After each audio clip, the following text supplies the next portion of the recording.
It is really a great honor and my pleasure to introduce to you Sheikh Hamza Yusuf Hansen. Thank you.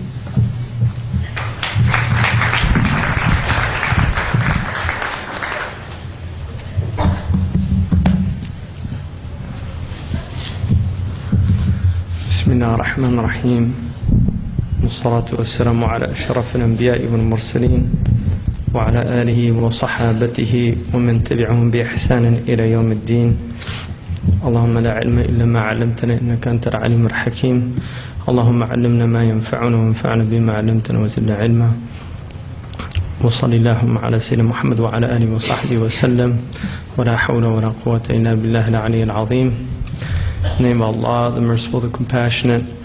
I want to start off by saying that I know next to nothing about Jalaluddin al-Rumi, so I'm not going to talk about Mawlana al-Rumi. I've read his poetry in translation and the Mathnawi several years ago from Nicholson's translation. But what I wanted to talk about was words, and in particular about poetry, which I do know a little bit about. And the reason for that is twofold. One, in terms of the English language, I don't know anybody that knows English poetry better than my father does. He was somebody who, as far as I can tell, had a religious experience at Columbia University, taking classes with a man called Mark Van Doren, who was also one of the teachers of John Berryman, who some of you might know, who was an expert on Shakespeare. Van Doren was a teacher of literature. He taught the great literature of Western civilization. And my father sat in his classes for 3 years at Columbia University and then audited his classes after he'd finished all the courses that he could take with him. And I don't think he ever said anything in any of his classes, but he told me many stories, and he named me after Mark Van Doren. So that tells you I was his firstborn son, and I think that tells you the impact that this man had on his life. But one of the things that he said about Van Doren that struck him as to his teaching technique is he said, unlike the other professors at Columbia University, who would always look at the masters with their critical eyes, Van Doren was in awe of these great teachers and poets and writers of Western civilization, and he said that he had a deep humility in their presence. And he said that the other thing, and Robert Giraud, who some of you might know also, who was also a student of Van Doren's, he said Van Doren had a very clever technique in his class, and that was that he would pretend that you were his intellectual peer or equal. And when I mentioned that to my father, he said it's not true. He didn't pretend. He actually really believed that. And that's what was powerful about his teaching. So my father actually wrote a commentary on an Elizabethan treatise on verse. And so I grew up hearing, he memorized a lot of poetry. I grew up hearing poetry and also just hearing his discussions about these things, but I didn't appreciate any of it until I had a great teacher. And that occurred in the Middle East, and he was from West Africa. And so it was very strange that this American young man from the West Coast, who had a father who was immersed in great literature, and he's one of the only people that I know, he actually read the 37 plays of Shakespeare every year, like the Muslims do a khatam. And every time he would finish, he would start over again. But I learned to appreciate poetry hearing West Africans listen to poetry, recite poetry, and be moved by poetry. And particularly their expressions when they heard a line, and this is called tarab. The Arabs call it tarab, and we get the word troubadour from that Arabic word. The troubadour is the one that makes you delight in what he has to say or tell, his story. And the Arabs, if they're moved by poetry, they're moved with this tarab. And the way the Mauritanians, they're very expressive because they'll literally, it's almost like you stab them when they hear a really good line of poetry, and they'll say, like that, literally just like that. And they'll make a move when they hear, they'll literally make a move. And initially I thought that this was kind of an affected type of thing. But after a while I realized that it wasn't. It was that they really were being moved by the poetry.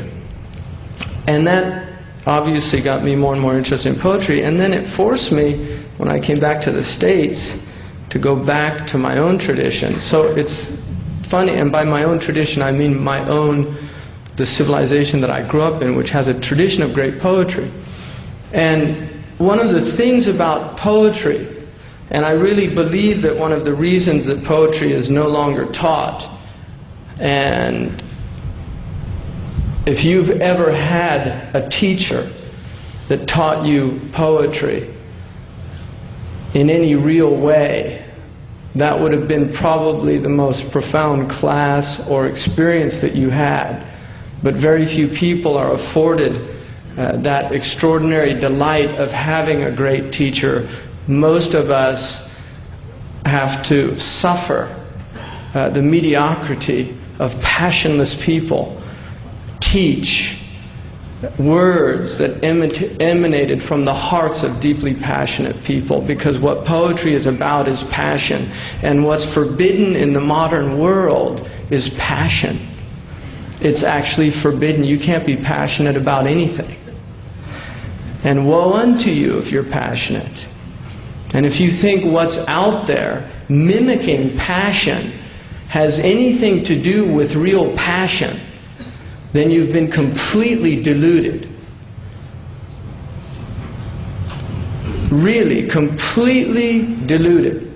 And if you think that any of these politicians that seem to be passionate about what they're talking about, that is one of the greatest examples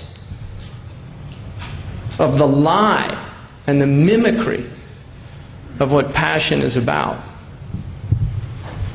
One of the reasons that they don't teach poets anymore is because poets aren't melodramatic.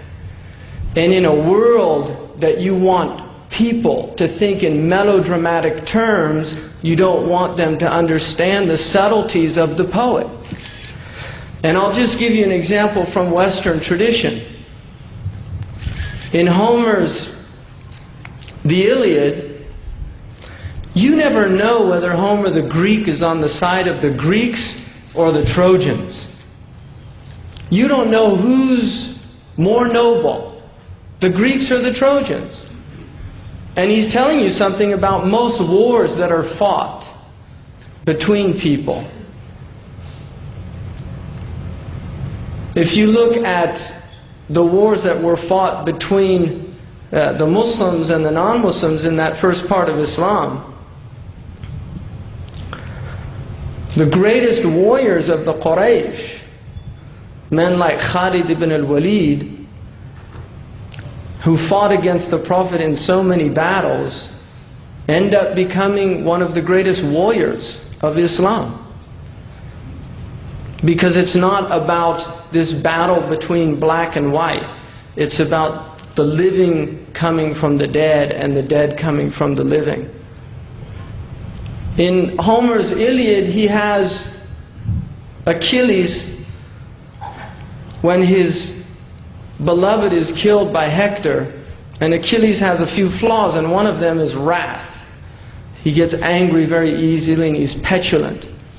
What Achilles does is he goes and he kills Hector and then he drags him around the tomb of his friend, and then he leaves his body to be eaten by the dogs, which was a sacrilege to the Greeks and the Trojans, something terrible, no respect for the dead. And one of the things that Apollo says in a gathering, and Apollo was opposed to Achilles, he was on the side of the Trojans. Apollo says, "Woe unto Achilles, lest we become angry with him, and he is a good man." And what that tells you is that when you look at your enemy, you have to be willing to admit that even your enemy has redeeming qualities. Because if you're not willing to admit that, then you're stuck in this Manichaean duality of black versus white.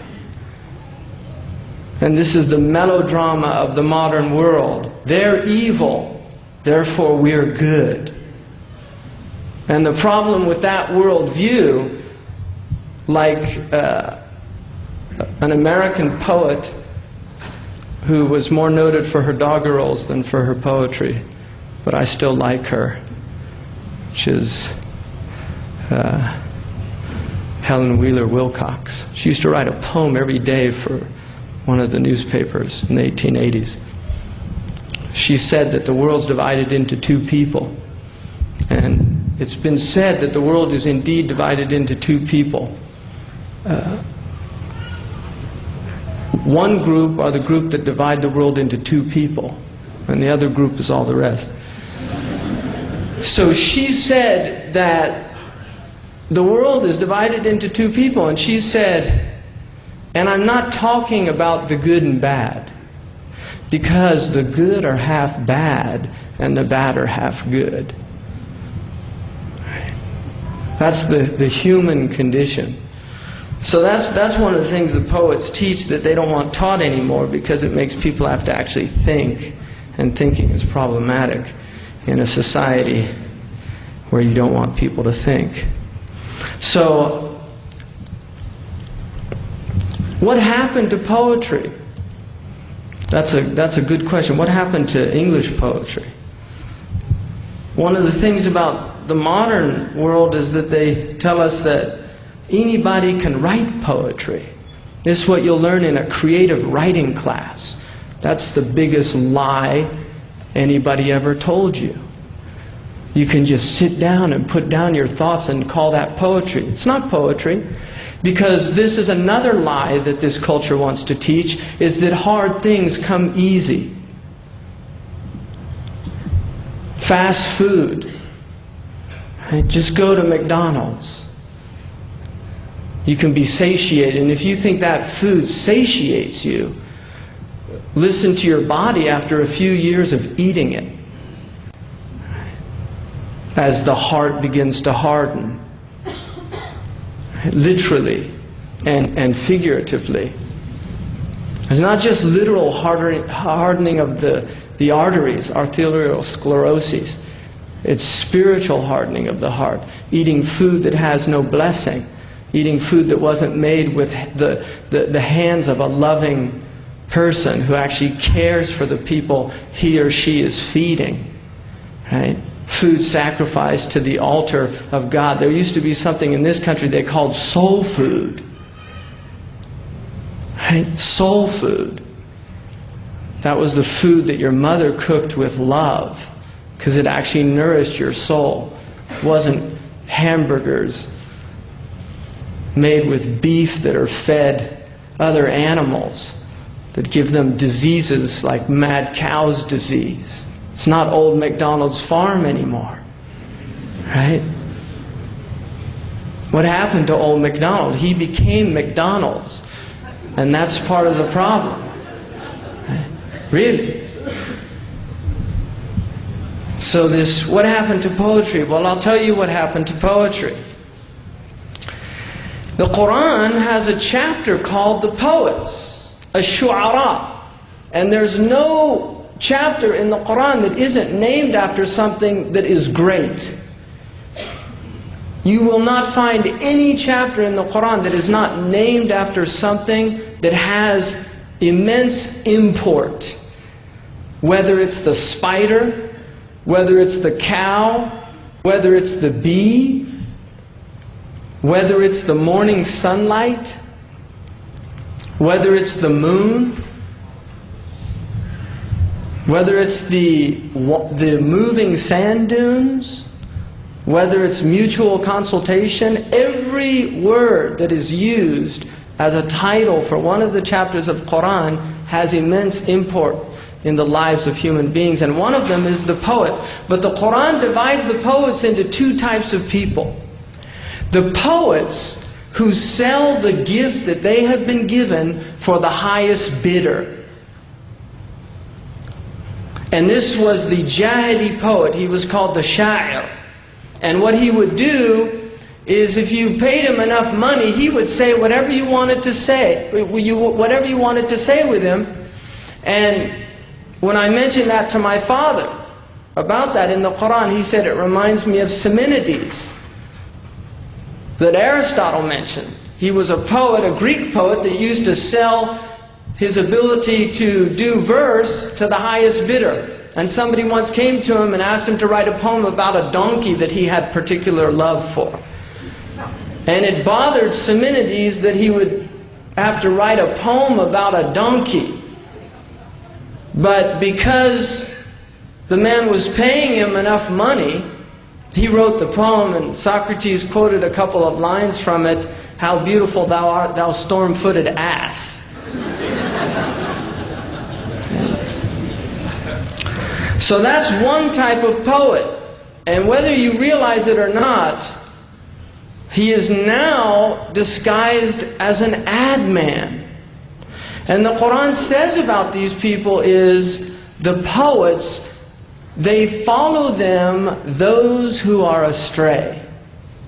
Haven't you seen them wandering in every valley, saying with their mouths what they don't do? So I want to give you a couple examples of that. All I did, opened up a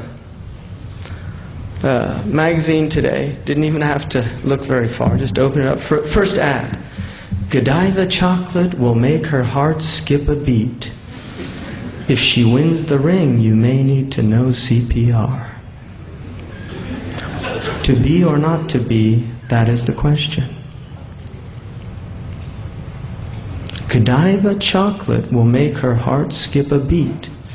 If she wins the ring, you may need to know CPR.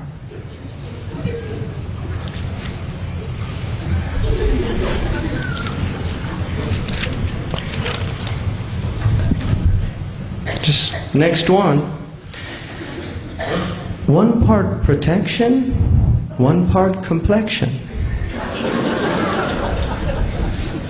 Whose woods these are, I think I know.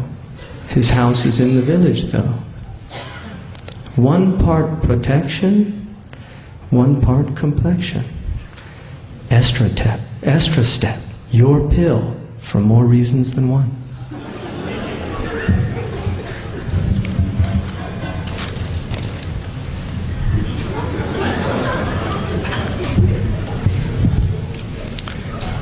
Make your bones rock hard. Tomorrow and tomorrow and tomorrow creeps in this petty pace of time from day to day. Make your bones rock hard. Plop, plop, fizz, fizz. Oh, what a relief it is.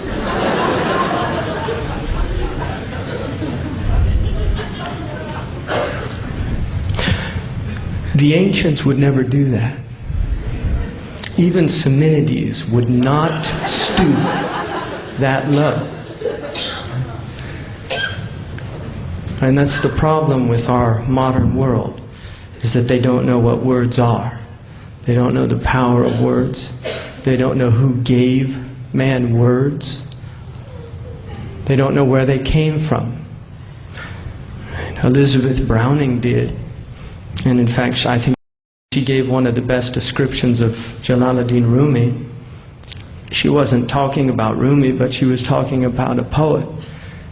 He bore by day, he bore by night that pressure of God's infinite on his finite soul.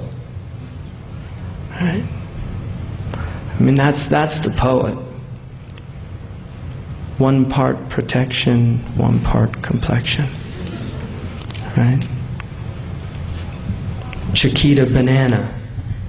I'm Chiquita Banana, and I'm here to say a banana's got to ripe in a particular way.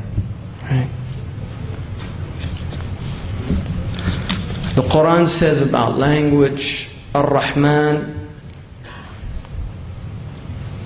علم القرآن خلق الإنسان علمه البيان. The merciful who has taught the Quran created the human being and taught the human being how to articulate his needs, how to speak what was in his heart. Speak what was in his heart. علمه البيان.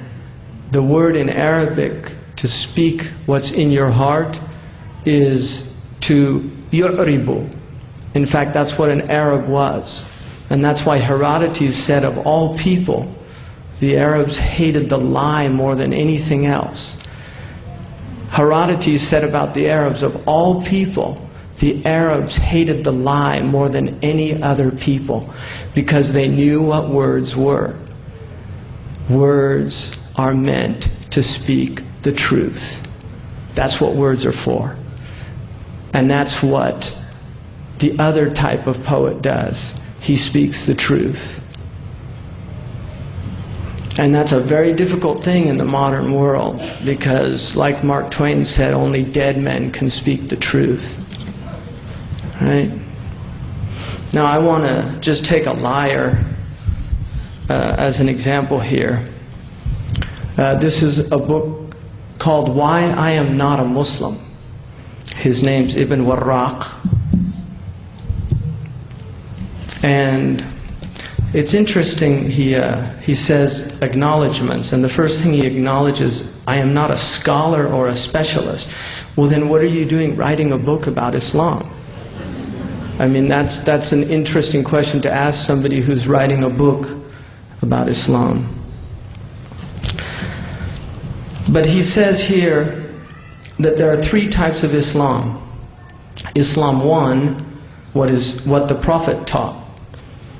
Islam 2, what is expounded in the religion, interpreted and developed by theologians through traditions. It includes Sharia and Islamic law. And Islam 3, what Muslims actually did do and achieve, that is to say Islamic civilization. My general thesis emerges in this book is that Islam 3, i.e. Islamic civilization, often reached magnificent heights despite Islam 1 and 2. And here's the example he gives.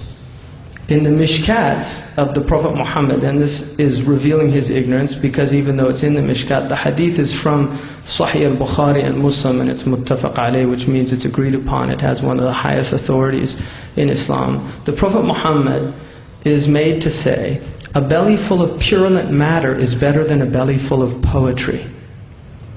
That's the hadith. It's actually a true hadith. Had the poets adhered to Islam 1 and 2, we certainly would not have had the poems of Abu Nuwas singing the praises of wine and the beautiful buttocks of young boys. I mean, this is a very odd thing for Ibn Warraq to be happy about. The poems about the buttocks of beautiful young boys was preserved for posterity because the hadith wasn't followed. In this culture they call it pedophilia, I think, if you write poems about young boys' buttocks, but that's for the FBI to deal with in Operation Candyman. Right? Maybe Abu Nuwas would have been part of that sting operation. The interesting thing about that hadith is what the Prophet was talking about is these type characters, one part protection, one part complexion. And most of you, unfortunately, have enough of these type of lines, and many of you don't even know that they're actually in metered verse. And if you go through a lot of these so-called, I mean, this is just lousy, it's not very well done, but we're changing the face of security, protecting people, preserving privacy. Right? I mean, that's the poets that it's better that you had your belly filled with pus than that you fill it with empty words, right? And if you just look, because the world's filled with poetry and people love poetry, and that's why pop songs are filling the airways, is because people actually love to hear metered words. They love to hear lyric verse. And so people listen to this music and they don't think about what their minds are being filled with.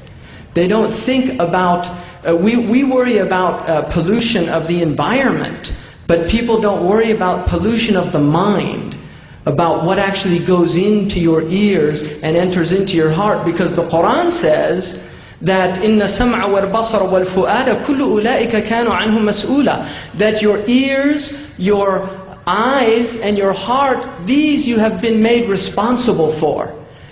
You're actually responsible to protect your heart so that your soul doesn't die, because one of the ways the soul is killed is by allowing things into the soul that poison the soul. And one of the most powerful and toxic elements is words that are not true, false words.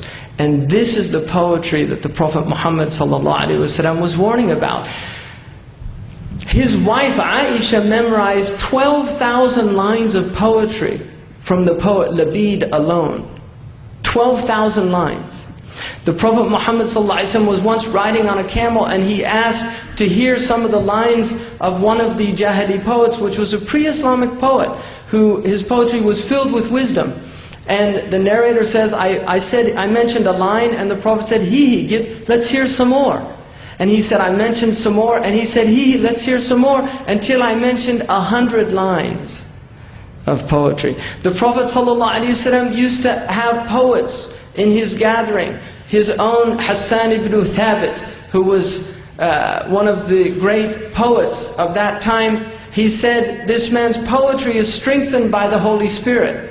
One time a man, Al-Aqra' ibn Habis, came to him, and he was from Bani Tamim, who's a Najdi tribe, and he called from behind the Prophet's house. He said, "O Muhammad sallallahu alaihi wasallam, you better come out, because I'm a poet, and my praise is good, and my blame is bad."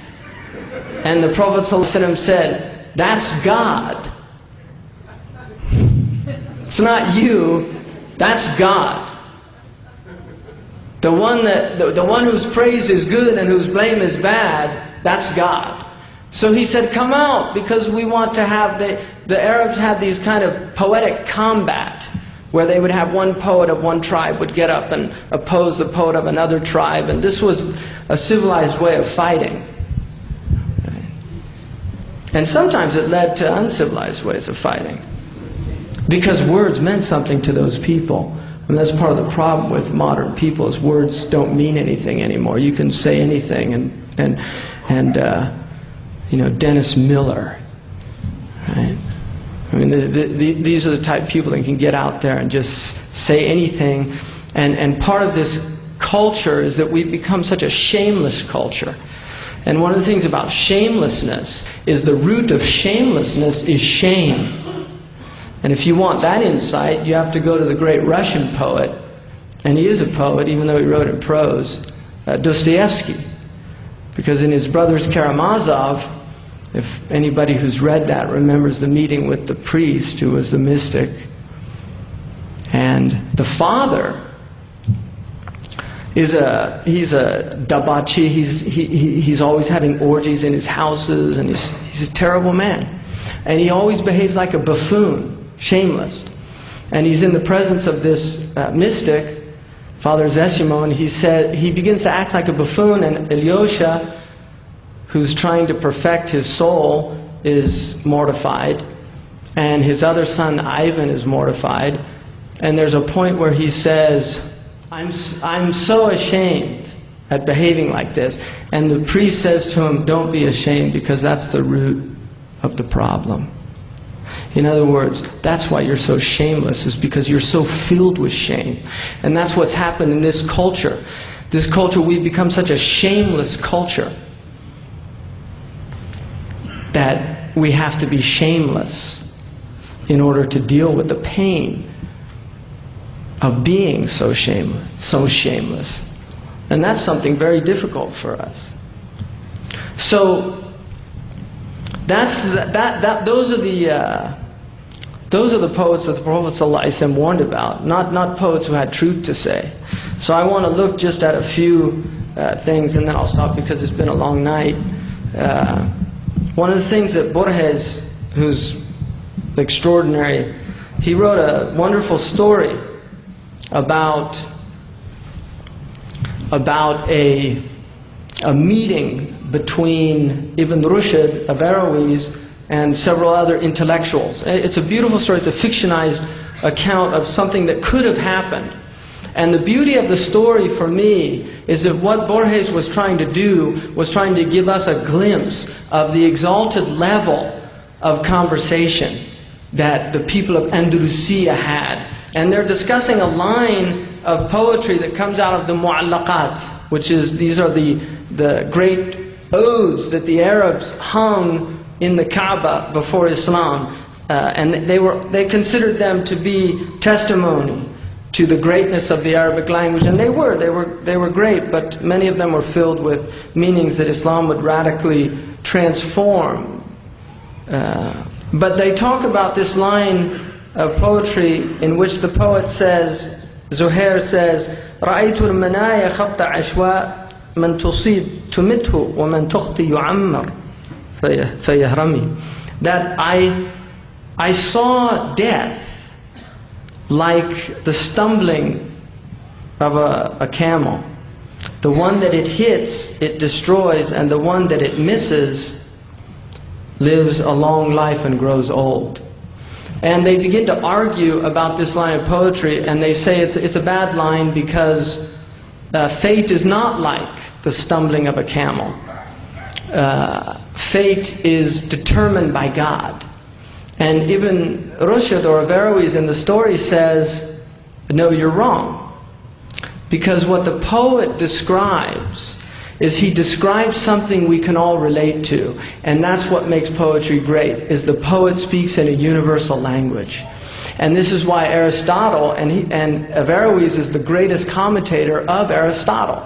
And so Borges knew that, and Borges knew Aristotle very well.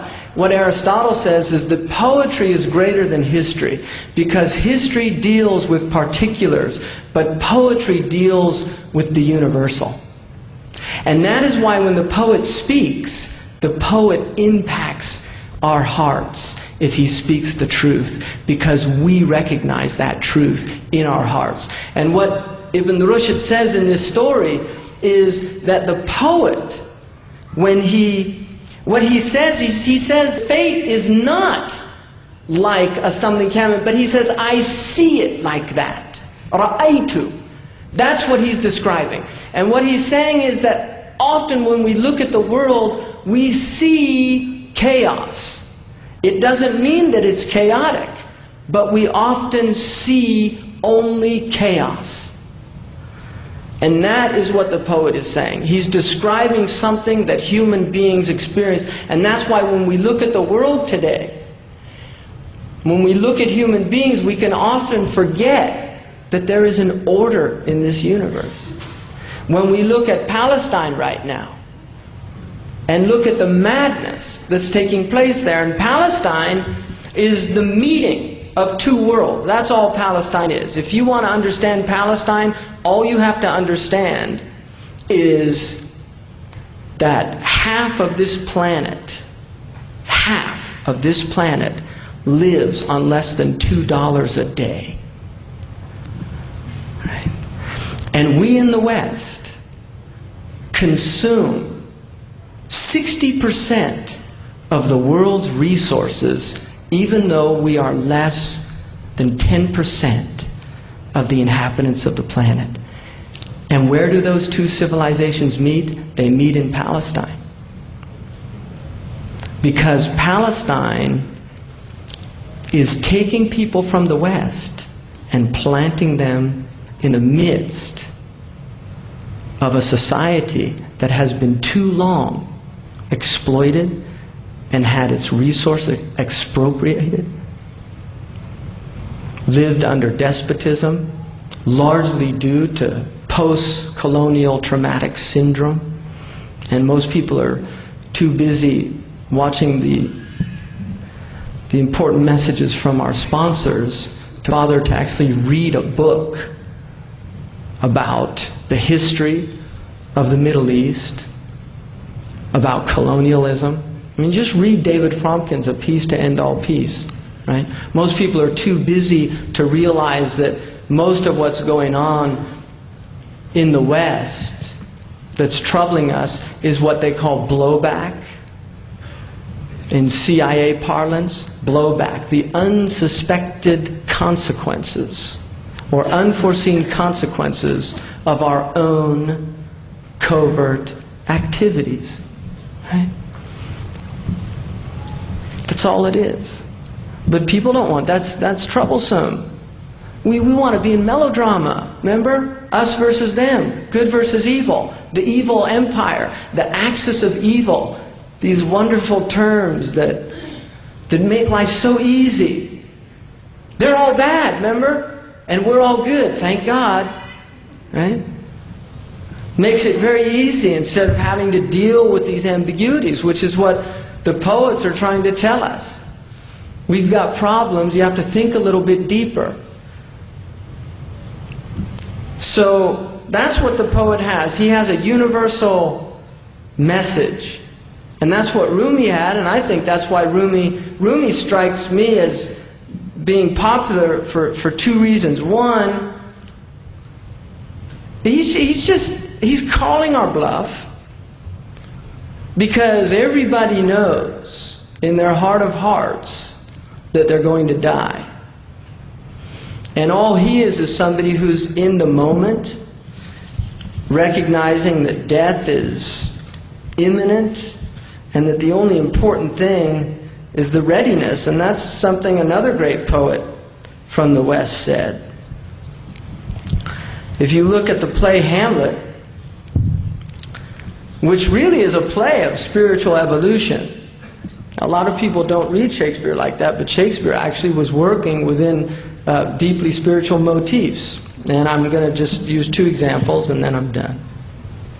One of them is the idea of purifying the soul. And Hamlet, if you remember in the great soliloquy when he says to be or not to be, what's it about? It's about fear of death. That's what it's all about. It's about fear of death, because that's part of Hamlet's dilemma, is this fear of his own mortality. But by the end of the play, what's happened to the man? He's had a complete transformation, and when he's about to go into this duel, Horatio, they're talking, and he hints to Horatio that even though he feels he's going to win the duel, he has this sense of his own death. And Horatio's worried about it, and he says, we'll stop it for another time. And what does Hamlet say? He says, not a whit. We defy augury. Don't stop it. We're going to defy augury. In other words, having a bad omen. And this is something the Prophet Muhammad taught. He said, sallallahu alaihi wasallam, if you have a bad omen, do the thing anyway. Go against that thing in your soul. And then he says there's a special providence in the fall of a sparrow. In other words, even God is aware of the fall of a sparrow. And there's a providence in that fall. If it be now, 'tis not to come. If it be now, 'tis not to come. If it be not to come, it will be now. If it be not now, yet it will come. He's talking about death. It's nothing you can stop. If it's meant to be now, it's not coming later. If it's coming later, it's not meant to come now. And then he says, the readiness is all. That's what life is about. It's not trying to put off death. It's being ready for death.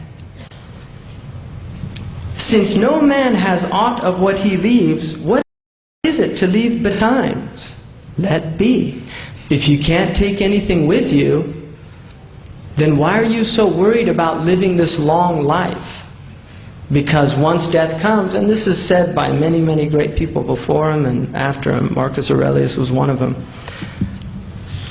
And finally, my favorite sonnet, and I'm sorry if you came to hear Rumi, I'm quoting Shakespeare. But they call Shakespeare the Rumi of the... No, they call Rumi the Shakespeare of the East, which is... That's not... Shakespeare's Shakespeare, Rumi's Rumi. So, I'll try to compare them. But this is a great... this is a great sonnet. It's actually my favorite, but... everybody's... My father says his favorite's the one he happens to be reading at the time. So.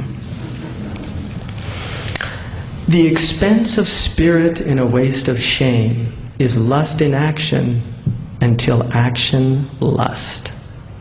Is perjured, murderous, bloody, full of blame, savage, extreme, rude, cruel, not to trust, enjoyed no sooner, but despised straight, past reason hunted, and no sooner had past reason hated as a swallowed bait, on purpose laid to make the taker mad, mad in pursuit and in possession so, had, having, and in quest to have, extreme, a bliss in proof, and proved a very woe, before a joy proposed, behind a dream. All this the world well knows, yet none knows well, to shun the heaven that leads men to this hell. And that is a commentary on a hadith. حفت النار بالشهوات وحفت الجنة بالمكاره. That hell is surrounded by pleasurable things and heaven is surrounded by displeasurable things. That's all he's saying. Is that you look at the enticements of this world and you go after them without any thinking, and as soon as you've got them, you realize the bitterness of their reality. They didn't get you what you wanted. And he says we all know it because we've done it again and again and again, and yet we don't know to shun the heaven that leads to hell. In other words, these temporary pleasures that end up leading us to something that is frightening. And this is one of the truths that the poet said, and the Prophet ﷺ said, "Inna min ash-shi'ri la hikmah."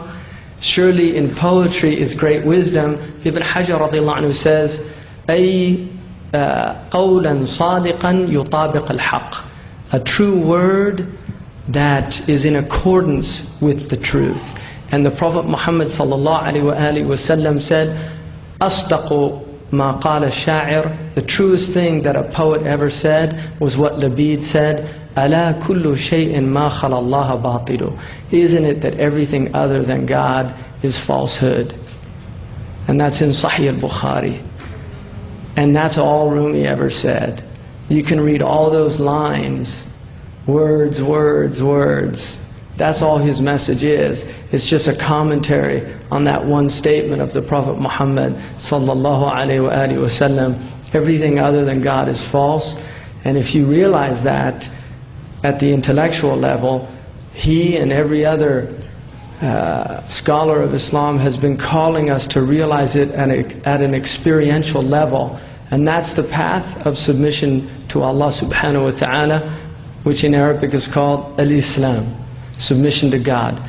And I'm going to finish with, I tricked you, I'm going to finish with a poem by Jalaluddin al-Rumi, which is translated by Coleman Barks, who I like Coleman a lot, but my friend Muhammad Isa Wali said his translations are too Rumi for me. Right? R-O-O. This is called One Who Wraps Himself, and it's a commentary on a chapter in the Quran, Muzammil. God called the Prophet Muhammad Muzammil sallallahu alaihi wasallam, the one who wraps himself, and said, "Come out from under your cloak, you so fond of concealment and fleeing," because the Prophet ﷺ loved to go off to the cave and meditate. And so he's being told now to come back. Don't cover your face. The world is a reeling, drunken body, and you are its intelligent head. Don't hide the candle of your clarity. Stand up and burn through the night, my prince. Without your light, a great lion is held captive by a rabbit. Right? That's what Odysseus, in one of Shakespeare's plays, says to the Greeks. It is by our weakness that Troy stands, not by their strength. And that's the reality. It's by the weakness of the people of truth that the people of falsehood stand, not by their strength, because falsehood has no strength. But when the people of truth are weak, then a rabbit can hold a lion captive. Be the captain of the ship, Mustafa, my chosen one, my expert guide. Look how the caravan of civilization has been ambushed. Fools are everywhere in charge. It's not a lot has changed. Right? Do not practice solitude like Jesus. Be in the assembly and take charge of it. So you should live most naturally out in public and be a communal teacher of souls. Alhamdulillah, I thank my teachers for instilling in me a love of poetry that my father tried to instill in me. And I thank all of you for bearing with me tonight and being very patient and polite. I would actually say that that's not true. That Islam is in fact a very Western religion. It is in many ways as Western as Christianity, because Christianity, the cradle of Christianity, is also the Middle East. And we know that Jesus, peace be upon him, walked the earth in the same area that many of the prophets that we know about and that we share, for those of you who are Christian and also for those of you who might be Jewish, we actually share as people many of the same prophets. In fact, people who read the Quran are often very surprised to find that many of the prophets that are mentioned in the Old Testament are also mentioned in the Quran. Joseph is an entire chapter is dedicated to the prophet Joseph, and also we have Noah, and we have Abraham, and we have Solomon and David. These are all names that you'll see mentioned in the Quran, and their stories